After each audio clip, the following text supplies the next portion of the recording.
já que nós conversamos sobre passado, nós conversamos sobre presente, conversamos sobre pandemia e o ensino à distância no ensino básico e no ensino superior, de que forma que o senhor, professor, vê o futuro do ensino à distância, mesmo abordando que tecnologia é meio, mesmo analisando a participação do professor nessa estratégia de ensino-aprendizagem e do aluno também, né?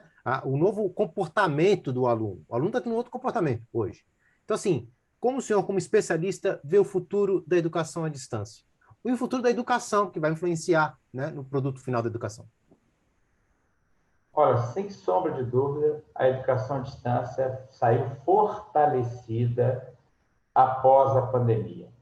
Se desvelou um monte de mitos, que era difícil, que não era acessava, e vai gerar um problemaço para os gestores educacionais, principalmente porque hoje você tem tantas possibilidades de uso que as pessoas não vão querer abrir mão disso quando as coisas normalizarem. Se um professor não puder vir dar aula, o aluno vai levantar o dedinho e falar assim, por que ele não dá uma aula remota, professora? Ah, e se o professor adoeceu e não pode se deslocar da casa para a escola, e ele está disposto a dar aula, por que a gente não dá um ensino remoto?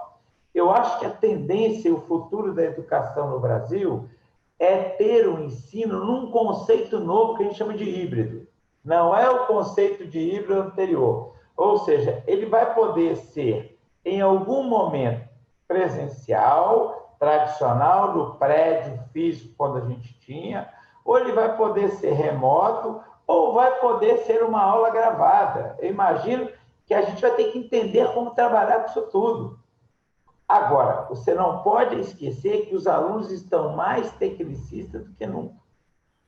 Hoje, o celular é uma prótese na mão das crianças e dos adultos.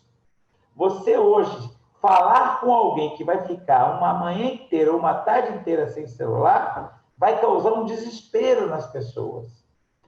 Não, olha, você não se iluda, as crianças estão no entretenimento com o celular, usando o celular para estudar, usando o celular para se comunicar com os outros amigos, para unir grupos de pessoas. Então, essa tecnologia móvel hoje, ela faz parte do indivíduo, do seu dia a dia. E aí eu vou dizer que, para mim, a educação do futuro próximo é uma educação que vai preparar o indivíduo, que o dia que você começar a ter educação nesse modelo à distância, no sexto ano, no sétimo ano, no oitavo ano e no nono ano, daí para cima, a tendência é eles terem mais alunos em condições de trabalhar com esse ambiente. Enquanto não formar na base a cultura da educação à distância, ela ainda vai ser uma educação à distância para poucos. Poucos que eu digo no sentido de iniciar, fazer um bom curso, sair um bom profissional e terminar. Gente com educação à distância, com um monte de diploma por aí, tem um monte. Eles se sentem incapazes, às vezes, de exercitar algumas profissões porque não tiveram a parte prática, a vivência nos espaços que deveria ter. Na UF, por exemplo, se você for nos polos, tem lá os laboratórios de física, de química e tudo mais. Mas é a mesma coisa de você estar num laboratório presencial, acabou a aula, você vai para o laboratório, voltou a aula, você passou em frente ao laboratório, você está com um grupo ali trabalhando, você vai lá ver como é. Então, ainda não tem essa lógica.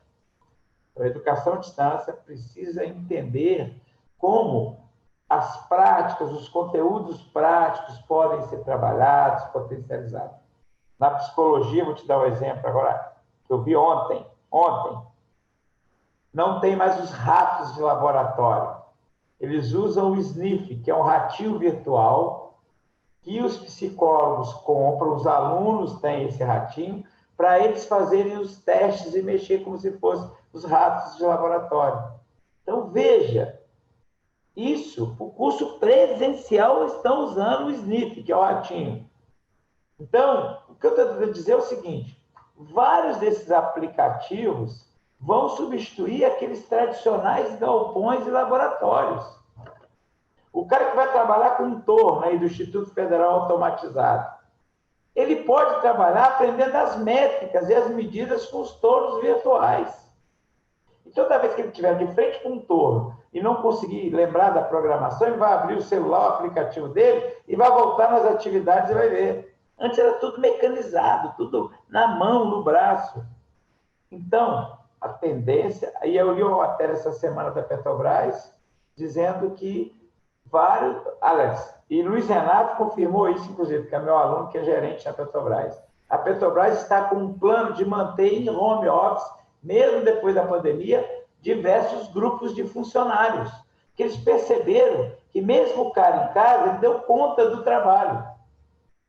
Então, vamos fazer capacitações em AD. Então, veja como é que a educação futura, os cursos futuros, precisam estar antenados com esse novo perfil profissional que está sendo exigido e formado para o mercado. Então, olha, a educação à distância veio para ficar. O ensino remoto veio para ser mais uma possibilidade de trabalho, de ensino. Então, é esse o mais imediato que eu vejo no modelo educacional. Aí, só para fechar, porque eu fico assim muito curioso, as provas que as instituições estão desenvolvendo são provas também eletrônicas. Nem comparecer à instituição para fazer prova estão precisando. Vou dar um exemplo, claro, de uma instituição que eu fui avaliar agora há pouco tempo, pelo MEC, pelo INEP. O aluno senta no computador, dispara a prova, não precisa de câmera, não precisa de nada para filmar o aluno. O aluno, o próprio aplicativo, já aciona a câmera que ele está usando no computador e monitora ele trabalhando. E ele está fazendo a prova. Qualquer tecla que ele apertar para Alt Tab, para sair do computador, ou se ele se virar completamente para fazer alguma coisa, o computador fecha a prova e encerra a avaliação. Olha que coisa maluca. Então, assim, o cara está lá fazendo a prova e ele foi, olha, você pode usar para frente, para trás, pode apertar todas as teclas, pode digitar, pode fazer. Você não pode sair do aplicativo, alterar a sua tela e não pode levantar da cadeira que você está para poder fazer outra coisa. Vai ter a duração de 1 hora, aquele exercício, e está todo gravado e registrado aqui. Então, assim, estou dando um exemplo. Então, o que eu estou mostrando para vocês é que a educação, ela está agora, é draconiano? Se você estivesse na sala de aula, o professor precisa ir no banheiro. O máximo que o cara vai fazer é mandar alguém com você, ou precisa tomar água, não sei o quê. Então, assim, agora tem uma vantagem. Você pode fazer prova a qualquer hora. Você pode fazer prova a qualquer hora. Quando eu falei da imagem, do vídeo captando, capta som. Se alguém cantar uma questão para você de longe, que pode ser que alguém esteja do lado da câmera lendo a questão e te ajudando. Se pegar som, também ele capta na prova. Muito legal. Então, assim, eu vejo uma educação à distância. Primeiro, melhorando cada vez mais os recursos tecnológicos, professores fazendo provas mais criativas, que trabalhem mais o aprendizado do aluno, que é a memorização, que a memorização não vai funcionar nesse modelo. E vejo também alunos e professores melhores trabalhando, melhores preparados para trabalhar com esses recursos tecnológicos disponíveis hoje. Basicamente é isso. Obrigado, professor, pelo panorama, pelos exemplos e pelas aplicações que o senhor trouxe e também pelas reflexões. Professora, como você vê o futuro? Professora, como é que você vê o futuro do ensino à distância no Brasil? Só tende a aumentar, né? Essa pandemia, gente, não vai embora tão cedo, né? A gente vai ter que enfrentar isso, né? Usando muito do ensino à distância, usando ainda muito aulas remotas, momentos síncronos com o aluno, momentos assíncronos, isso tudo a gente vai precisar utilizar mesmo, né? Daqui para frente, né? Por muito tempo ainda, pelo menos uns 2 anos aí, isso tudo, essa pandemia não vai deixar a gente, e a gente vai ter que fazer rodízio, né, em sala, né, não pode ter todos os alunos ao mesmo tempo, então tudo isso ainda vai ser bastante complicado e a gente ainda vai precisar, né, da educação à distância, vai precisar das aulas remotas e tudo isso.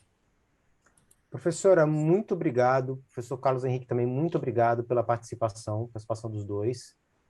Foi muito rico a análise em vários aspectos sobre a educação, o futuro da educação no Brasil, sobre o passado, sobre o presente, e como a educação à distância, que chegou tão rápido, né, foi avassaladora a entrada da educação à distância. Já existia, mas ela expandiu muito nos últimos 2 anos da pandemia para cá, e todo mundo se adaptou e teve que se adaptar, não teve como para onde correr, né? Quem atua nessa área, os estudantes, os professores, entre outros profissionais da educação. Então, muito obrigado pela presença dos dois, e a nossa roda de conversa, conversa no tom, fica por aqui, e o aprendizado, lógico, hoje foi sobre educação à distância. Até a próxima.